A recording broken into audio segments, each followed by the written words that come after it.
الحمد لله رب العالمين والصلاة والسلام على خاتم النبيين أما بعد فأعوذ بالله من الشيطان الرجيم بسم الله الرحمن الرحيم پڑھیے الصلاة والسلام عليك يا رسول الله وعلى آلك وأصحابك يا حبيب الله الصلاة والسلام عليك يا نبي الله وعلى آلك وأصحابك يا نور الله۔ درود پاک پڑھنے کے بے شمار فضائل و برکات ہیں۔ مصطفیٰ جان رحمت شمع بزم ہدایت صلی اللہ تعالی علیہ وسلم کا فرمان عالی شان ہے کہ جو کوئی شخص مجھ پر 200 مرتبہ درود پاک پڑھے اس کے 200 برس کے گناہ معاف کر دیے جاتے ہیں۔ اب یہاں کسی کے ذہن میں سوال آ سکتا ہے کہ 200 برس تو ہم نے جینا ہی نہیں ہے۔ جہاں جہاں حدیثوں میں یہ جو کوانٹٹی آتی ہے نا 100 برس 200 برس، ایک اور حدیث پاک بھی ہے جو جمعہ کے دن 80 بار درود پاک پڑھے اس کے 80 برس کے گناہ معاف کر دیے جاتے ہیں۔ تو علماء یہ فرماتے ہیں اس سے مراد زندگی بھر کے گناہ ہوتے ہیں، یعنی کثرت سے رحمتیں نازل ہوں گی۔ اچھا، یہاں جب یہ 200 برس کے گناہ 80 برس کے گناہ یا پچھلے سارے گناہ معاف کرنے کی بات ہوتی ہے تو اس سے مراد صغیرہ گناہ ہوتے ہیں، یاد رکھیے۔ کبیرہ گناہ جو ہوتے ہیں نا وہ توبہ سے ہی معاف ہوتے ہیں۔ تو ہمیں ہر وقت کوشش کرنی چاہیے، ہر روز کوشش کرنی چاہیے کہ ہم توبہ کرتے رہیں، اور توبہ کرنا اللہ کو بڑا پسند ہے۔ یقین کریں اللہ کو بڑا پسند ہے بندہ اس سے معافی مانگے۔ تو نبی پاک علیہ الصلوۃ والسلام آپ تو بخشے بخشائے ہیں، مگر آپ بھی روزانہ بعض روایتوں کے مطابق 100 بار استغفار کیا کرتے تھے، اللہ کے حبیب علیہ الصلوۃ والسلام۔ اور ہم سراپا گناہ گار ہیں، گناہوں کے انبار ہیں ہمارے سر پر۔ کتنا وقت گزر جاتا ہے ہم توبہ نہیں کرتے، استغفار نہیں کرتے۔ تو استغفر اللہ استغفر اللہ استغفر اللہ یہ اپنی زبان پہ رکھیں ہیں۔ استغفر اللہ ربی من کل ذنب واتوب الیہ، یہ بھی ایک استغفار ہے، اس کو ذہن میں رکھیں، پڑھتے رہا کریں، کم از کم 100 بار پڑھ لیں، کتنی دیر لگتی ہے۔ بلکہ مزہ پتہ کیا ہے، استغفار کرتے وقت اپنے ذہن میں اس کا معنی بھی رکھیں نا۔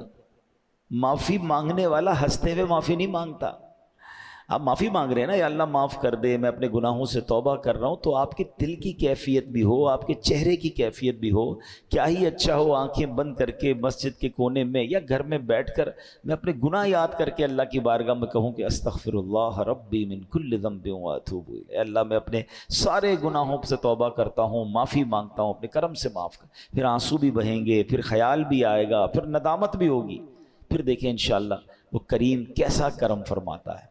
ایک روایت بڑی طویل روایت ہے، کبھی موقع ملا اس موضوع پہ بیان کریں گے کہ جب بندہ رب سے معافی مانگتا ہے نا، اللہ کریم اس بندے کو دیکھ کر مسکراتا ہے نا۔ جملہ کتنا پیارا ہے۔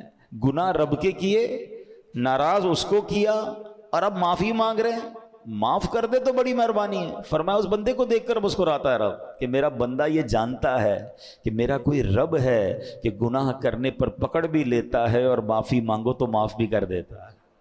کیا شان ہے میرے مالک کی، پھر بھی ہم معافی نہیں مانگتے۔ اچھا، یہاں ایک بات کی وضاحت کر دوں، جب بھی لفظ مسکرانا رب کے لیے استعمال ہوگا تو اللہ جسمانیت سے پاک ہے، ہماری طرح چہرہ نہیں ہے اس کا۔ تو یہ جو مسکرانا ہے یہ ایک طرح سے یوں سمجھیے کہ یہ یوں بتایا جا رہا ہے کہ اللہ اپنی شان کے مطابق مسکراتا ہے، گویا وہ اس سے راضی ہو جاتا ہے، اپنے بندوں سے راضی ہو جاتا ہے، اس کی رحمت اس پر برستی ہے۔ تو ہمیں استغفار جو ہے، توبہ جو ہے، وہ اپنی زندگی کا دستور بنانا چاہیے۔ کوشش کریں کہ روزانہ ایک پرٹیکولر تعداد میں استغفار کرتے رہا کریں۔ ایک بار محبت کے ساتھ بآواز بلند درود پاک پڑھ لیں، صلو علی الحبیب صلی اللہ تعالی علی محمد صلی اللہ علیہ وسلم۔ ہم نے ایک ٹاپک کنٹینیو کیا ہے کہ ہم قرآن پاک کی باتیں کریں گے، قرآن پاک میں آنے والی آیتوں کو سمجھیں گے، اور ہم نے اس کے لیے کوشش کی کہ ہم پچھلے 2-3 بیانات میں ہم نے قرآن پاک کی ان آیتوں کو ڈسکس کیا ہے کہ جس میں رب کریم نے براہ راست ایمان والوں سے بات کی ہے۔ ارشاد فرمایا یا ایھا الذین آمنو، اے ایمان والو، او یو بلیورز۔ اچھا، یہ بات کس سے ہو رہی ہے؟ مجھ سے اور آپ سے ہو رہی ہے۔ اور کون فرما رہا ہے؟ رب فرما رہا ہے۔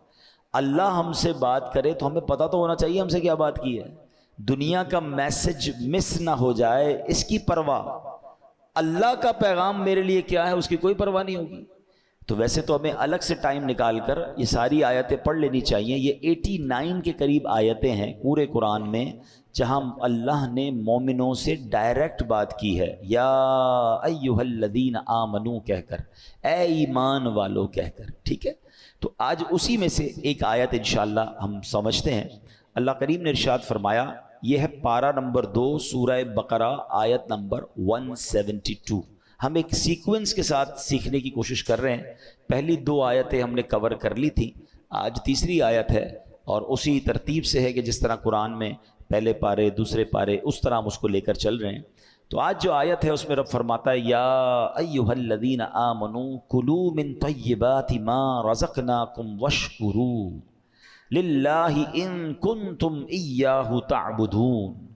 ترجمہ، آسان ترجمہ قرآن کنز العرفان، اے ایمان والو ہماری دی ہوئی ستھری چیزیں کھاؤ اور اللہ کا شکر ادا کرو اگر تم اسی کی عبادت کرتے ہو۔ کیا خوبصورت آیت ہے۔ یعنی اس آیت میں ہمیں 2 چیزوں کی گائیڈ لائن دی گئی ہے۔ کھانا کیا ہے؟ صاف ستھری حلال طیب چیزیں، اور پھر فرمایا اور اللہ کا شکر بھی ادا کرو۔ تو کچھ اس بارے میں سمجھتے ہیں کہ اس میں رب نے کیا فرمایا ہے۔ اب یہاں پر ارشاد ہوتا ہے، اس آیت مبارکہ میں اللہ تعالیٰ نے اہل ایمان کو رزق حلال اور شکر الہی ادا کرنے کا حکم دیا ہے۔ حلال و طیب کیا چیز ہے؟ اس سے مراد وہ چیز ہے جو خود بھی حلال ہے، جیسے بکرے کا گوشت ہے، سبزی دال جو ہم چیزیں کھاتے ہیں، اور حاصل بھی حلال ذریعے سے کی گئی ہو، جیسے تجارت کے ذریعے ہو، وراثت کے ذریعے ہو، کوئی تحفہ دے، چوری رشوت ڈکیتی وغیرہ نہ ہو۔ اب یہاں ایک بات یاد آ گئی، سوشل میڈیا پہ ایک پوسٹ کچھ عرصہ پہلے دیکھی کہ ایک بندہ کہتا ہے بیرون ملک میں وہ کوئی گوشت بیچنے والا تھا یا کوئی کھانے کے سامان بیچنے والا تھا، تو وہ کہتا ہے مسلمان جب بھی میرے پاس آتے ہیں وہ یہ ضرور پوچھتے ہیں کہ یہ حلال ہے کہ نہیں، ٹھیک ہے؟ تو میرا سوال یہ ہے کہ کیا صرف حلال ذبیحہ گوشت کھانا ہی ضروری ہے، یا جس پیسے سے حلال گوشت خرید رہے ہیں وہ پیسہ بھی حلال ہونا چاہیے؟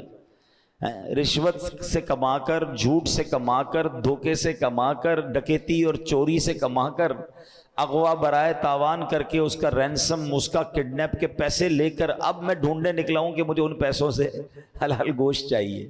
تو یقیناً گوشت بھی حلال ڈھونڈنا ہے، کھانا بھی حلال ڈھونڈنا ہے، مگر وہ کھانا بھی حلال پیسوں سے ہے۔ ہم ایک سائیڈ پر تو بڑے مضبوط ہوتے ہیں، معاذ اللہ کسی بھی مسلمان کو کہہ دیں، اب پتہ نہیں کوئی بالکل ہی ایمان سے خالی ہو جائے تو الگ بات ہے، ورنہ کتنا ہی بڑا گناہ گار ہو اس کو کہیں بھائی سور کا گوشت کھلاؤں گا آپ کو، وہ کیا کہے گا؟ نہیں بھائی ہم مسلمان نہیں کھاتے۔ بہت اچھی بات ہے، ہمارا ایمان اسٹرانگ ہونا چاہیے۔ کسی بھی ناجائز اور حرام گوشت کو نارملی مسلمان پتہ چل جائے پھر نہیں کھاتے۔ بہرحال آج کل تو یہ بھی بڑا معاملہ ہے، بولنے کو جی بھی نہیں چاہ رہا کہ یہ بھی احتیاط اب ختم ہوتی جا رہی ہے، خاص طور پہ جو انٹرنیشنل ٹریولرز ہیں، پہلے تو احتیاط کرتے تھے، اب آہستہ آہستہ دیکھ رہے ہیں بس ٹھیک ہے یار چلتا ہے، تھوڑا سا پوچھ لیا حلال لکھا ہوا ہے نا۔ اب آپ کو کیا بتائیں کہ حلال تو تھیلیوں پہ چھپا ہوا ہوتا ہے، اس کو کچھ بھی بھر دیں آپ۔ کئی چیزیں ایسی ہیں جس میں حلال لکھا ہوا ہوتا ہے، جس میں حلال لکھنے کی ضرورت ہی نہیں ہے۔ اب پانی کی بوتل پر حلال لکھا ہوا ہے، چپس کے پیکٹ پہ حلال لکھا ہوا ہے، بسکٹ کے پیکٹ پہ حلال یعنی آپ ذبیحہ والی چیز پر حلال لکھیں۔ اب تو کیونکہ کچھ جگہوں پر انٹرنیشنل قانون بن گیا ہے کہ حلال کی اسٹیمپ ہوگی تو ہمارے ملک میں آ سکے گا، تو ہر چیز پر حلال لکھ دیا، لیکن اس حلال کے پیچھے وہ حلال ہے کہ نہیں، تھوڑی بہت معلومات تو ہونی چاہیے، تھوڑی بہت تو فکر ہونی چاہیے۔ کئی ملکوں میں حلال کہہ کر بھی حرام بیچا جا رہا ہوتا ہے، لیکن لوگوں کو فکر نہیں ہے، بس ٹھیک ہے بھوک لگی کھانا کھا لیا۔ حالانکہ ان کے لیے مشورہ یہ ہے کہ کسی بھی ملک میں جا کر آپ پر مرغی اور یہ گوشت کھانا واجب نہیں ہے، آپ سبزی کھا سکتے ہیں۔ اللہ نے ہمارے لیے ایک ایسی خوراک رکھی ہے جس کو حلال حرام کا مسئلہ نہیں ہے، ٹھیک ہے نا؟ آپ جناب اس میں فش کھا سکتے ہیں، لیکن بس شوق بھی بہت ہے اور فکر بھی نہیں کرنی ہے۔ لیکن قرآن کیا کہتا ہے؟ اے ایمان والو رزق حلال کھانا ہے، صاف ستھری چیزیں کھانی ہے، حلال طیب رزق کھانا ہے۔ تو بہرحال یہ بات ہمیں سمجھ آئی، اور رزق حلال کس قدر برکت والا کھانا ہے۔ اور حرام کھانا جو ہے وہ عذاب الہی کو دعوت دیتا ہے، چاہے وہ حرام روزی سے کھایا ہے یا حرام گوشت یا حرام چیز کھائی ہے، شراب پی ہے یا معاذ اللہ وہ گوشت کھایا جو ذبیحہ نہیں ہے، تو اس کی کتنا برا کام ہے۔ اب ذرا قرآن مجید فرقان حمید میں ایک اور جگہ رب ارشاد فرماتا ہے یا ایھا الناس کلوا مما فی الارض حلالا طیبا ولا تتبعوا خطوات الشیطان انہ لکم عدو مبین۔ قرآن کہتا ہے اے لوگو جو کچھ زمین میں حلال پاکیزہ ہے اس میں سے کھاؤ اور شیطان کے راستوں پر نہ چلو، بے شک وہ تمہارا کھلا دشمن ہے۔ تو یہ بار بار قرآن کہہ رہا ہے حلال کھانا ہے، حلال کھانا ہے، حرام کھانا یہ ساری روحانیت کو برباد کر دیتا ہے۔ یاد رکھیے جس کے پیٹ میں حرام کا لقمہ جائے نا اس کی دعائیں قبول نہیں ہوتی، اس کی عبادتیں قبول نہیں ہوتی، لیکن لوگوں کو یہ فکر ہی نہیں ہے۔ اچھا میں دوبارہ وہی بات کروں گا، میرے سامنے جو آڈینس ہے 99.99% لوگ حرام کھانا نہیں کھاتے۔ کون سا حرام؟ جو پکنے میں حرام ہے یا گوشت حرام ہے، مگر کیا اتنی احتیاط میں اس روزی کمانے میں کر رہا ہوں کہ جس روزی سے جس پیسے سے میں وہ کھانا خرید رہا ہوں، میں خرید تو حلال بکرے کا گوشت رہا ہوں، میں خرید تو حلال سبزی رہا ہوں، میں خرید تو حلال چکن رہا ہوں، مگر جن پیسوں سے خرید رہا ہوں وہ بھی حلال ہونے چاہیے نا، ورنہ تو کھانا پھر حرام ہو گیا، روزی پھر حرام ہو گئی۔ ہم جتنا کانشیس، اگر آپ کو کوئی کہے کہ آپ کے محلے میں ایک غیر مسلم ہے جو چکن بیچ رہا ہے، آپ جائے نہیں لیں گے اس سے، عام مسلمان جو بے نمازی ہے وہ بھی نہیں لے گا، پتہ چل جائے کہ بھائی یہ معاذ اللہ حرام گوشت ہے ہم نہیں لیں گے، بھائی یہ فلاں چیز میں شراب ملی ہوئی ہم نہیں لیں گے، جو شرابی نہیں ہے۔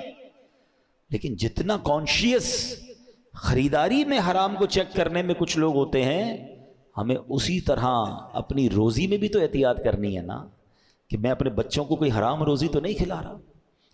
میں دو واقعات آپ کو سناتا ہوں، حرام روزی کی تباہ کاری اور حلال روزی کی برکت۔ پہلے حلال روزی کی برکت سنو۔ حضرت سعد بن ابی وقاص رضی اللہ تعالیٰ عنہ، یہ کون سے صحابی ہیں؟ یہ عشرہ مبشرہ میں سے ہیں۔ عشرہ مبشرہ کون ہوتے ہیں؟ یہ وہ 10 صحابہ ہیں جن کو نبی پاک نے ان کی زندگی ہی میں جنت کی بشارت عطا فرما دی۔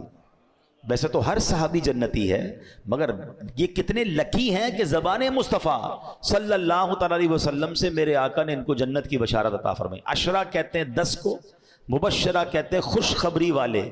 یہ وہ 10 ہیں کہ جن کو اتنی بڑی گڈ نیوز مل گئی کہ وہ زندگی میں نبی پاک نے فرمایا تم جنتی ہو۔ حضرت سعد بن ابی وقاص از ون آف دیم۔ 4 تو خلفائے راشدین ہیں ہمارے، ٹھیک ہے، 5ویں یہ ہو گئے، 5 مزید بھی ہیں۔ حضرت سعد بن ابی وقاص نے سرکار دو عالم صلی اللہ تعالی علیہ وسلم سے ایک بڑا کمال کا کویسچن کیا۔ یقین کریں ایسا سوال ہے میں آپ کو بتاؤں تو آپ بھی کہیں گے یار اس کا جواب فوری بتائیے۔ سوال کیا تھا؟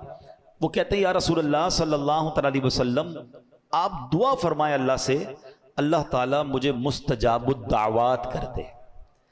What is the meaning of مستجاب الدعوات؟ یعنی بندہ جو دعا کرے اس کی دعا قبول ہو جائے۔ اب مجھے بتاؤ یہ کتنا بڑا انعام ہے؟ اگر یہ ہم میں سے کسی کو مل جائے تو سارے مسئلے حل ہو گئے نا۔ پرابلم ہوگی، بیماری ہوگی، قرضہ ہوگا، واٹ ایور پرابلم، میں نے دعا کرنی ہے اور مسئلہ حل ہو جانا ہے۔ سبحان اللہ، مستجاب الدعوات۔ تو پیارے آقا علیہ الصلوۃ والسلام نے کتنا پیارا جواب دیا، کوئی بہت لمبا چوڑا جواب نہیں دیا۔ نبی پاک نے یہ نہیں فرمایا سعد اتنے روزے رکھو، اتنی نمازیں پڑھو، اتنے سجدے کرو، اتنے صدقے دو، اتنا لمبا مجاہدہ کرو، پھر جا کے تم مستجاب الدعوات بنو گے۔ نہیں، ون لائنر آنسر فرام رسول اللہ صلی اللہ تعالی علیہ وسلم۔ آپ فرماتے ہیں اے سعد اپنی خوراک پاک کر لو، مستجاب الدعوات ہو جاؤ گے۔ بس یہ فارمولہ آج سیکھ جائیے۔ قرآن کا پیغام بھی یہی تھا کہ اے ایمان والو حلال کھاؤ، اور حلال کھاؤ گے تو ملنا کیا ہے؟ مستجاب الدعوات بن جائیں گے۔ مسئلے حل ہو گئے نا، میں کیوں جاؤں گا کسی اور سے دعا کرانے جب خود ہی مستجاب الدعوات بن جاؤں؟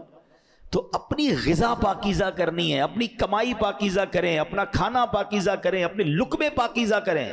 اور آگے نبی پاک فرماتے ہیں اس ذات کی قسم جس کے دستے قدرت میں محمد مصطفیٰ صلی اللہ تعالی علیہ وسلم کی جان ہے، آدمی اپنے پیٹ میں حرام کا لقمہ ڈالتا ہے تو 40 دن تک اس کا کوئی عمل قبول نہیں کیا جاتا، اور جس بندے کا گوشت سود اور حرام خوری سے ہوگا اس کے لیے آگ زیادہ بہتر ہے۔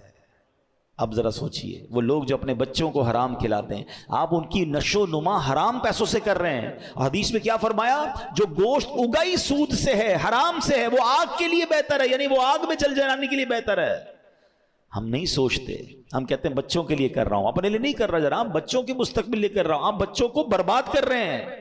جو حرام کما کر کہتے ہیں میں بچوں کا مستقبل روشن کر رہا ہوں، میں اس لیے سود لیتا ہوں، میں اس لیے رشوت لیتا ہوں کہ یار بچوں کا کچھ بن جائے، آپ بے وقوفی کر رہے ہیں. اللہ پاک مالک ہے، قادر ہے، وہ تھوڑے پیسے میں بھی برکت ڈال سکتا ہے، اور حلال میں ویسے ہی برکت رکھی ہے اس نے. میں جنازہ پڑھا کے آ رہا ہوں، میرے پھوپھا جان کا انتقال ہوا، آپ دعا کریں اللہ پاک ان کی مغفرت فرمائے. مگر میں جنازے میں بھی ایک بات کہہ کر آیا، میں نے کہا میرے پھوپھا جان آج جا رہے ہیں، میں جانتا ہوں اللہ نے ان کو بہت نوازا ہے، مگر وہ قبر میں 1 روپیہ بھی لے کر نہیں جا رہے ہیں. ان کے کفن میں کوئی جیب نہیں تھا. جس قبر میں آج وہ جائیں گے کوئی تجوری نہیں ہوگی، سارے پیسے ساری پراپرٹیاں سب پیچھے چھوڑ گئے. اور ہم آپ بھی یہی کریں گے نا؟ ہے کوئی جو لے کر جائے گا اپنا پراپرٹی، بینک بیلنس؟ کچھ بھی نہیں لے کے جائیں گے، ایوری تھنگ سب پیچھے رہ جائے گا. جس کو جمع کرتے کرتے حرام کما کما کے جو زندگی گزار رہے ہیں، سوچے قبر میں تو خالی آ جانا ہے، اور پھر جو حرام چھوڑ کر جائیں گے اس کی مار الگ پڑنی ہے. میں نے بہت پہلے بیان میں ایک جملہ کہا تھا، آج پھر ریپیٹ کرتا ہوں، اللہ کرے کسی کے دل پہ لگ جائے. ایک فارمولہ ہے، جتنے بھی یہاں بیٹھے ہیں مجھے بتائیں، ہم اپنی زندگی میں، اپنی لائف میں، اپنے کمائے ہوئے پیسے میں اپنی ذات پر کتنا خرچ کرتے ہیں؟ پرسنلی اپنے اوپر غور کیجئے گا. جتنے بھی بیٹھے ہیں، جو نوکری والے بھی ہیں، جو بزنس والے بھی ہیں، میکسیمم 5%. آپ سوچئے، مرد تو ویسے ہی خرچ نہیں کرتا، اپنے بچوں پہ خرچ کر رہا ہوتا ہے، بیوی پہ خرچ کر رہا ہوتا ہے. وہ اتنے کپڑے سلواتے ہیں، ہم تو پھر بھی نہیں سلواتے. ان کو ہر دعوت پہ نئے کپڑے چاہیے، جوتے نئے چاہیے، پتہ نہیں کتنے سامان چاہیے. مرد، میں آپ کی میری بات کر رہا ہوں، کماتے ہم ہیں. پرسنل اپنی ذات پر آپ نے جتنے زندگی میں کمائے ہیں آج تک، کبھی بیٹھ کے حساب کیجئے گا، 5% یا میکسیمم 10%. اس سے زیادہ آپ اپنی ذات پہ خرچ نہیں کرتے. یا تو بچوں پہ خرچ کرتے ہیں، یا بیوی پہ کرتے ہیں، یا ماں باپ پہ کرتے ہیں، یا دوستوں پہ کرتے ہیں، یا پھر چھوڑ کے چلے جاتے ہیں. ایسا ہی ہوتا ہے نا؟ اب جملہ میرا سن لو، میں نے کمانے 100 ہیں، خرچ 5 کرنے ہیں، اور جواب 100 کا دینا ہے. ایسا ہی ہے نا؟ اگر حرام کمایا، 100 کمائے، 5 خرچ کیے، مار 100 کی پڑنی ہے. مزے کون کرے گا؟ فیملی. مزے کون کرے گا؟ بچے، گھر والے. اور مار مجھے پڑ رہی ہے، تو نے حرام کیوں کمایا؟ تو اس سے بڑی بے وقوفی کیا ہے یار، کہ میں کیوں 100 حرام کے کماؤں؟ جتنے چاہیے اتنے حلال کماؤں، رب نے حلال دینے. میں کیوں مار کھاؤں کسی اور کے لیے؟ اپنی ذات پہ خرچ بھی نہیں کر پا رہے، جمع کر رہے ہیں، چیک کر رہے ہیں، بیلنس چیک کر رہے ہیں، پیسے گن رہے ہیں. یہ اور بڑھ جائے گی، پراپرٹی اور بڑھ جائے گی. 40 سال سے پلاٹ رکھا ہے، بیچ ہی نہیں رہے، اور بڑھ جائے گی. پلاٹ رہ جائے گا، آپ قبر پہ چلے جائیں گے. میں نہیں کہتا آپ، لیکن جائز ہے کہ نہیں، حلال ہے کہ نہیں؟ خدا نہ خواستہ اس وجہ سے مار تو نہیں پڑے گی. زکوٰۃ پوری دے رہا ہوں کہ نہیں دے رہا؟ سمجھیے بات کو. پیسے سے زیادہ بے وفا کوئی چیز نہیں ہے. یہ جو پیسے کے پیچھے بھاگ رہی ہے نا دنیا، مجھے ایک بات بتائیں، اتنا بے وفا ہے کہ جب میرا اور آپ کا وصال ہوگا نا، جتنے پیسے بینک میں ہیں، جتنے پیسے گھر میں ہیں، جتنی پراپرٹی میری ہے، وہ سب کس کی ہو جائے گی؟ ورثہ کی. پرائی. میرا کچھ بھی نہیں. مرا میں، کمایا میں نے، مگر سب دوسروں کا ہو گیا. یہاں تک کہ جو میری اور آپ کی جیب میں پیسے ہوں گے نا، جب انتقال ہوگا، وہ بھی نکال لیے جائیں گے. وہ بھی کہیں گے اب یہ میت کا نہیں ہے، یہ ورثہ کے ہیں. اتنا بے وفا یار. میرے ساتھ 1 روپیہ بھی نہیں جائے گا، اور میں اسی پیسے کے لیے بھاگی جا رہا ہوں. آپ کو بتاؤں، شرعی مسئلہ یہ ہے کہ اگر کسی بندے کا وصال ہو جائے، بے شک وہ کروڑوں روپے چھوڑ کے مرے، اب اگر اس بندے کے ایصال ثواب کے لیے کوئی نیکی کا کام کرنا ہے نا، تو وہ بھی اس کے پیسوں سے نہیں کر سکتے جب تک اس کے وارثوں سے نہ پوچھیں. پیسہ میرا، کمایا میں نے، میں مر گیا، میرے ہی ثواب کے لیے میرا پیسہ خرچ نہیں ہو سکتا جب تک میرے وارث نہ اجازت دیں گے. اتنا بے وفا ہے یہ پیسہ. تو عقل کیا کہتی ہے کہ اسی پیسے کو حلال سے کماؤں، اور اپنی زندگی میں ہی اپنے پیسے کو ایسی جگہ خرچ کر کے جاؤں کہ میں قبر میں جاؤں تو مجھے قیامت تک ثواب ملتا رہے. عقل مندی یہ ہے. پلان کیجئے اپنے مرنے کا. لوگ جینے کا پلان کرتے ہیں، عقل مند وہ ہے جو مرنے کا پلان کرتا ہے. زندگی تو ویسے ہی گزر گئی. ہم میں سے کتنے سارے لوگ ہیں 30 40 50 سال کے ہو گئے، اور کتنا جیئیں گے بھائی؟ اب پلان کرو مرنے کا، اب پلان کرو قبر کا، پلان کرو آخرت کا. اور قرآن سکھا رہا ہے حلال کمانا، یہ پلاننگ ہے آخرت کی. اور اگر اللہ نے دیا ہے تو اس کو ایسی جگہ انویسٹ کر دو کہ میں رہوں نہ رہوں مجھے قیامت تک ثواب ملتا رہے. اور مجھے اور آپ کو شریعت نے اختیار دیا ہے کہ ہم اپنی وصیت کر سکتے ہیں.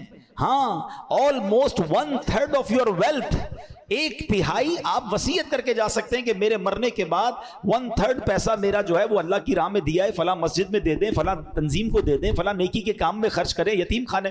کوئی بھی پلان ایسا کرو آپ، تو ہوگا کیا؟ آپ کے مرنے کے بعد پہلے تو زندگی میں جتنا کر سکتے ہیں کریں، اور پھر مرنے کے بعد بھی وہ پیسہ، میرا پیسہ ایسے کام میں لگے جو مجھے قبر میں ثواب ملتا رہے، قیامت تک ثواب ملتا رہے. کاش یہ بات سمجھ آ جائے. ورنہ ہم جانتے ہیں، میں آپ کو صحیح بتا رہا ہوں، ہماری فیلڈ ہے. ہم کسی کے انتقال کے بعد گھر جاتے ہیں، باپ اربوں روپے چھوڑ کے جاتے ہیں. ہم بچوں سے کہتے بھی ہیں یار ابو نے اتنا دیا ہے، ابو کے نام کی کوئی مسجد بنا دو، کوئی مدرسہ بنا دو، کوئی کنواں کھدوا دو. دیکھتے ہیں ذرا کاروبار پہلے سیٹ ہو جائے، پہلے ذرا پراپرٹی کا معاملہ حل ہو جائے، پھر یہ کریں گے، پھر وہ کریں گے. 2 4 6 مہینے بعد ابا بیچارے قبر میں ہیں اور بچے اپنی زندگی میں مصروف ہیں. وہ باپ جس نے سب کچھ ان کے لیے کیا، اولاد نہ ہونے کے برابر کرتی ہے. خوش نصیب ہے وہ اولاد جو ماں باپ کی فکر کرنی چاہیے.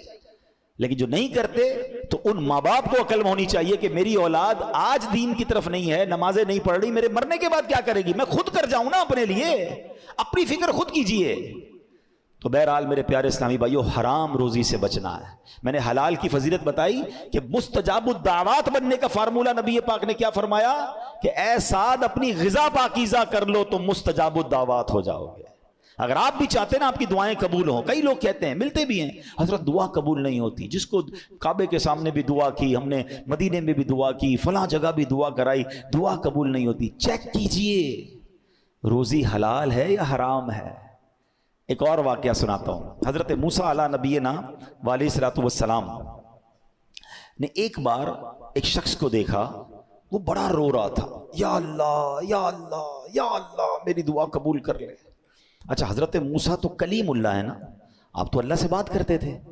آپ نے اللہ سے عرض کی مولا یہ بندہ اتنا رو رہا ہے، اس کی دعا قبول کر لے. تو اللہ نے فرمایا اے موسیٰ یہ اتنا روئے کہ روتے روتے مر جائے. اے موسیٰ یہ اتنے ہاتھ اٹھائے کہ اس کے ہاتھ آسمان کو چھو جائیں. اے موسیٰ میں نے اس کی دعا قبول نہیں کرنی ہے. حضرت موسیٰ ریکویسٹ کر رہے ہیں اور جواب کیا آ رہا ہے؟ یہ روتے روتے مر جائے، ہاتھ آسمان تک بلند کر لے، اس کی دعا قبول نہیں کرنی.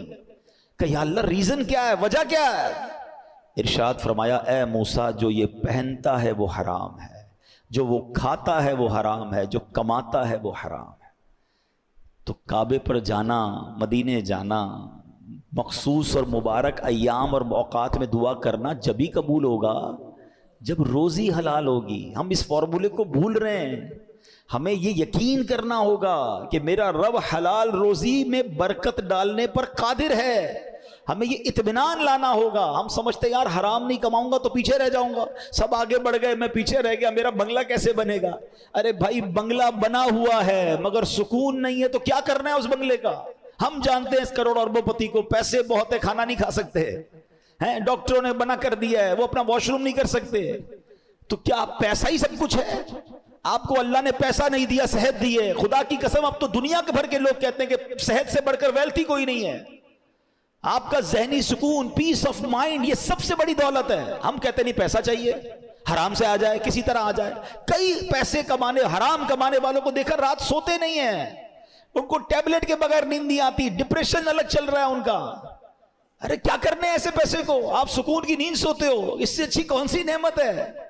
ہم نے اپنی زندگی کے فارمولے الگ بنا لیے. ہماری نظر میں ویلتھ اور ہے. اب تو یہ تو حدیثوں سے ہم نے سیکھا نا. اب تو یہ موٹیویشنل اسپیکر کہہ لیں یا جناب بڑے بڑے جس کو ریسرچ کرنے والے کہتے ہیں ویلتھ ہے ہی 5 قسم کی. صرف پیسہ ویلتھ ہے ہی نہیں. صحت ویلتھ ہے، پیس آف مائنڈ ہے ویلتھ ہے، آپ کی اچھی فیملی آپ کا ویلتھ ہے، ریلیشن شپ آپ کا ویلتھ ہے. آپ کے ساتھ دوست ہی کوئی نہیں ہے، آپ چھپتے پھر رہے حرام کما کر، آپ پولیس آپ کو الگ ڈھونڈ رہی ہے، ٹیکس والے الگ ڈھونڈ رہے ہیں، آپ الگ ٹینشن میں ہیں. کس کام کا یہ پیسہ؟ میں اپنے بچوں کے ساتھ ہوں، اپنی فیملی کے ساتھ ہوں. کئی اربوں پتی لوگ ہیں جو اپنے وطن میں نہیں آ سکتے، اپنے محلے میں نہیں جا سکتے، اپنے آفس پہ نہیں بیٹھ سکتے. کیا کرنا ہے اس پیسے کو؟ ہم نے پتہ نہیں کون سے فارمولے بنا لیے ہیں کہ یار سکون نہیں ہے. سکون اصل میں آپ دور ہیں اس لیے آپ کو پتہ نہیں ہے. جو لوگ کنیکٹڈ ہیں ان سے پوچھیں کہ مالداروں کے غم اور ہیں، غریبوں کے غم اور ہیں. یہ جو بندہ سمجھتا ہے نا یار میں دکھی ہوں باقی سارے سکھی ہیں، ایسا نہیں ہے. تو ہمیشہ یاد رکھیں حلال میں برکت ہے، حلال کمانا ہے. اچھا تھوڑا بھی ملا اور رب راضی ہو گیا. ایک روایت سنا دیتا ہوں چلیں بیان کے آخر میں.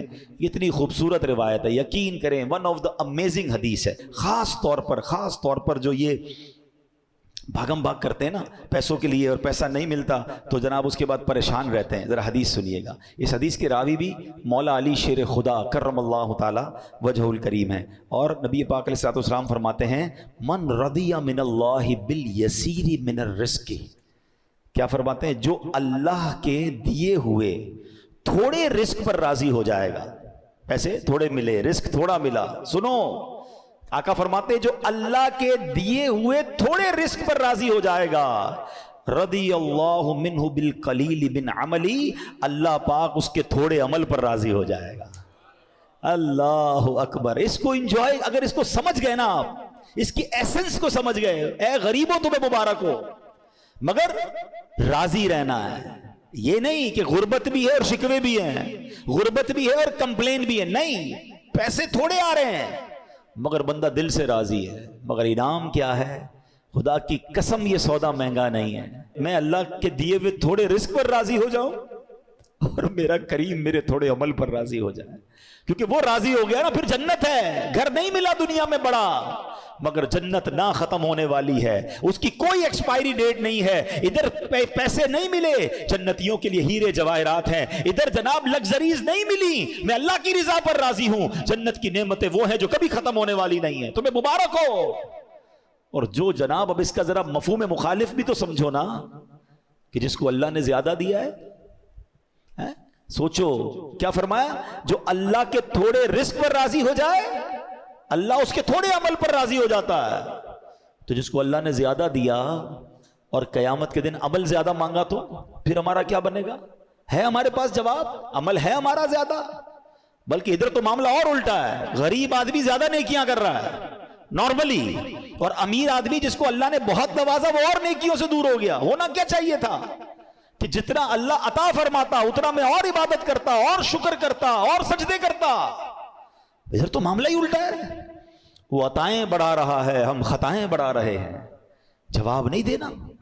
کاش یہ بات سمجھ آ جائے. تو آج قرآن پاک کی اس آیت کے تحت ہم نے سمجھنا ہے. تو میں وہ آیت دوبارہ پڑھ دیتا ہوں جو آج ہمارے بیان کا ٹاپک تھی کہ اللہ کریم نے قرآن میں کیا ارشاد فرمایا، یہ ہمیں سمجھنا ہے اور اس پر عمل کرنا ہے. رب کریم فرماتا ہے یا ایھا الذین آمنوا کلوا من طیبات ما رزقناکم واشکروا للہ ان کنتم ایاہ تعبدون.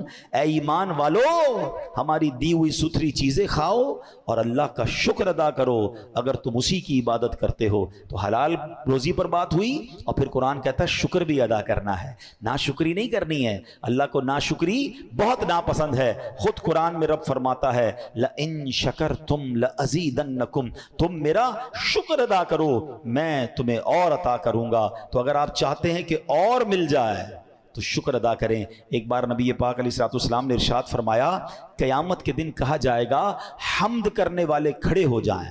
لوگوں کا ایک گروہ کھڑا ہو جائے گا، ان کے لیے جھنڈا لگایا جائے گا، وہ تمام جنت میں جائیں گے. پوچھا گیا یا رسول اللہ حمد کرنے والے کون ہیں؟ آپ نے فرمایا جو لوگ ہر حال میں اللہ کا شکر ادا کرتے ہیں. ہاں ایسے آسانی سے وہ جنت میں جائیں گے. تو شکر ادا کریں، ناشکری نہ کریں. زبان سے شکر بھی ادا کریں، اپنے اعضاء سے بھی شکر ادا کریں. آخری بات کہہ دیتا ہوں، کچھ لوگ یا اللہ تیرا شکر، یا اللہ تیرا شکر، الحمدللہ الحمدللہ کہتے نظر آتے ہیں. بہت اچھی بات ہے، مگر یاد رکھیے صرف زبان کا شکر نہیں ہے. آنکھ کا شکر یہ ہے کہ آنکھ حرام نہ دیکھے. زبان کا شکر یہ ہے کہ زبان حرام نہ بولے. اپنے ہاتھوں کا شکر یہ کہ یہ ہاتھ حرام کاموں کی طرف نہ بڑھے. اللہ نے ہاتھ دیے نا، جس رب نے دیے اسی کی نافرمانی میں ہمارے ہاتھ چلیں گے، زبان چلے گی، آنکھیں چلیں گے، کان چلیں گے؟ نہیں، پوری باڈی کا شکر ادا کریں نا کہ یا اللہ تیری مہربانی، تو نے مجھے نعمتیں دی ہیں، اب ان نعمتوں کو تیری نافرمانی میں خرچ نہیں کروں گا. اللہ پاک آپ کو اور مجھے اپنے شکر گزار بندوں میں بنا دے. ناشکری سے ہم سب کو محفوظ فرمائے. اس ناشکری کو صرف اس طرح سمجھ لیجئے کہ آپ کا کوئی بیٹا ہو، آپ کا کوئی دوست ہو، آپ کا کوئی ملازم ہو اور وہ آپ کو بار بار کہے کہ صاحب آپ کی بڑی مہربانی، ابو آپ کا بہت شکریہ، آپ بہت اچھے ہیں. یہ تو زبان کا شکر ہو گیا. اور آپ اپنے بیٹے کو کہیں بیٹا ذرا یہ کام کرو, کہ یہ کام میں نہیں کروں گا آپ کا, مگر آپ کا بہت شکریہ. بیٹا ادھر مت جانا, ابو جاؤں گا تو ادھر, مگر آپ کا بہت شکریہ. بیٹا کل یہ آپ نے میرا کام کر کے دینا ہے, ابو کام نہیں کروں گا, آپ کا بہت شکریہ. تو آپ کیا کہیں گے, یہ کیسا شکریہ ہے, زبان سے شکریہ کہتا ہے, بات میری کوئی نہیں مانتا.